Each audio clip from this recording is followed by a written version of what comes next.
हमारे बच्चे हैं, हमारे तो खुला तुम्हारे रहेगा क्यों?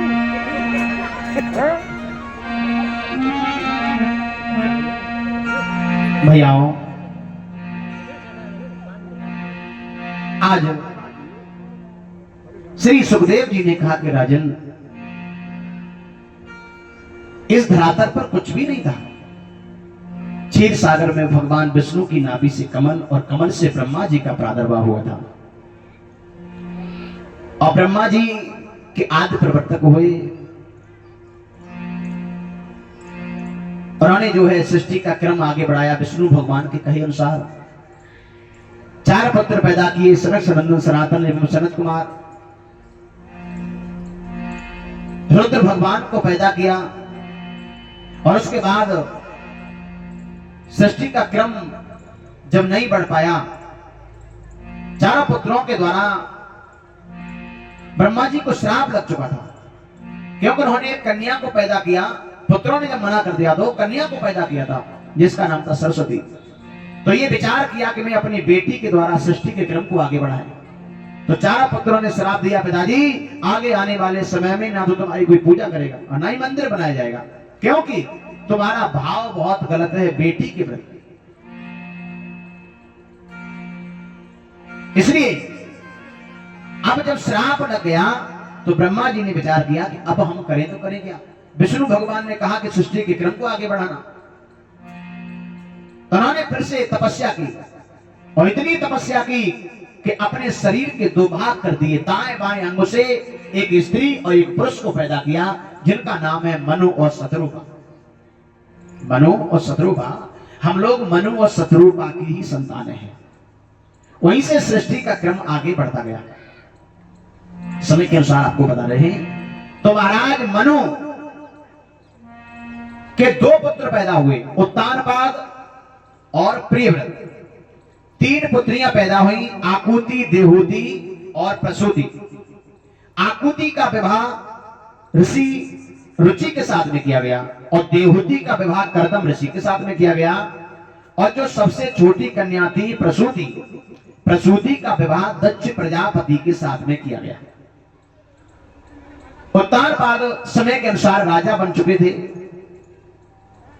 धीरे धीरे वक्त गुजरता जा रहा है। श्री सुखदेव जी परीक्षित जी महाराज को बता रहे हैं।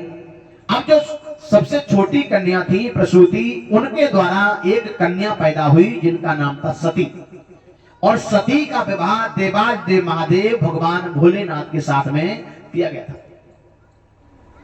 भोलेनाथ के साथ समय यापन हो रहा है। एक दिन की बात, भगवान भोलेनाथ, त्रेता युग की बात है ये, कुंभज ऋषि के आश्रम पर गए हैं। और कुंभज ऋषि के आश्रम पर गए तो बड़ा प्रेम किया कुंभज ऋषि ने और वहां पर बड़ी सुंदर कथा सुनाई भगवान श्री राम की।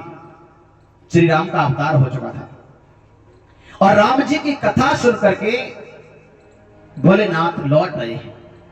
और इधर भगवान श्री राम का वनवास हो चुका था और वनवास ही नहीं, पंचवटी से सीता का हरण हो चुका था। राम जी रोते बिलखते हुए चले आ रहे हैं सीता मैया को ढूंढते हुए। कि रोई रहे अवधी बिहारी और दिल में धरे नहीं रघुबर धीरा।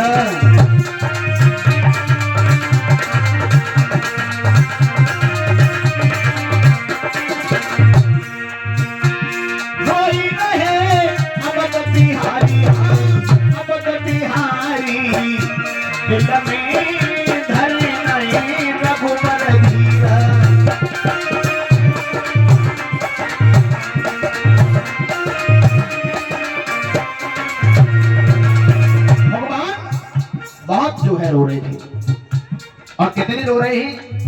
गोस्वामी जी तुलसीदास जी रामायण में लिखते हैं, ये खग में कहे मधुकर सेनी तुम देखी सीता मदनेनी।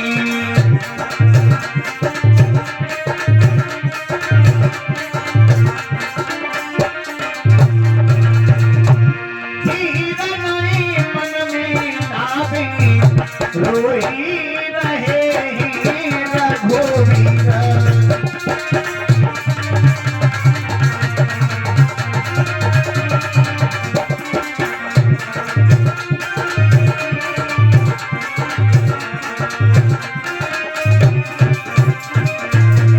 बिन सिया के कैसे रहेंगे, मैं तो आत्मघाती करेंगे।